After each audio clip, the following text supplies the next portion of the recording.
അതെന്താടി നീ അങ്ങനെ പറയണേ? വെറും സുമംഗലയെ ഞാൻ സുമംഗലിയാക്കിയില്ലടി. അത് വല്ല കൂടോത്രം ചെയ്തിട്ടാണ് എനിക്കിപ്പോ സംശയം. കൂടോത്രം നല്ല മോളെ. എന്റെ വാരിയിൽ ഒരെണ്ണം അഡ്വാൻസ് കൊടുത്തിട്ട് ഈശ്വരൻ ഉണ്ടാക്കി വിട്ടതാ ഭൂമിയിലേക്ക് നിന്നെ.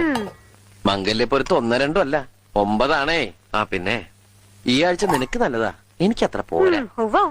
വരുമാനം കൊണ്ട് ചെലവ് നടക്കും, നല്ല കാലത്ത് ഗുണം ചെയ്യും, സ്വിച്ച് ഇട്ടാ ലൈറ്റ് കത്തും എന്നൊക്കെയല്ലേ. കളിയാക്കലൊക്കെ പിന്നെ. ഇന്നേ വരുന്ന ദിവസാ. നീ പോയി ശകലം നിന്നേ. പിഴച്ചു കഴിഞ്ഞാൽ എല്ലാം തീർന്നു. എന്താ ഈ പശു ഇങ്ങനെ കരയണേ? കഴിഞ്ഞ ആഴ്ച ഏലസ് പണിക്കരെ കൊണ്ട് മന്ത്രിച്ച് കെട്ടിച്ചാണല്ലോ. ഈ കരച്ചിലിന് ഏലസ് കെട്ടിയിട്ടൊന്നും കാര്യമില്ല. അതെന്താ? അതെന്ത് പറഞ്ഞ കരയണെന്നറിയോ? I love you. അടുത്തതിന് സമയായേ. എന്നിട്ട് നീ എന്താ കരയാത്ത? ഞാൻ കരയണൊക്കെ ഉണ്ട്. പക്ഷെ നമ്മുടെ കരച്ചിൽ കേൾക്കേണ്ട ആള് കട്ടില് കണ്ടാ പിന്നെ നബീസ്ത പറഞ്ഞ പോലെ ഹള്ളാ പടച്ചോനേന്ന് പറഞ്ഞ് കൂർക്കം വലിച്ച് ഒറ്റ കിടപ്പല്ലേ. എന്നാ അങ്ങനെ കിടക്കുമ്പോ ഈ പശുവിന് പറഞ്ഞൂടെ ഉറങ്ങണ്ടാന്ന്?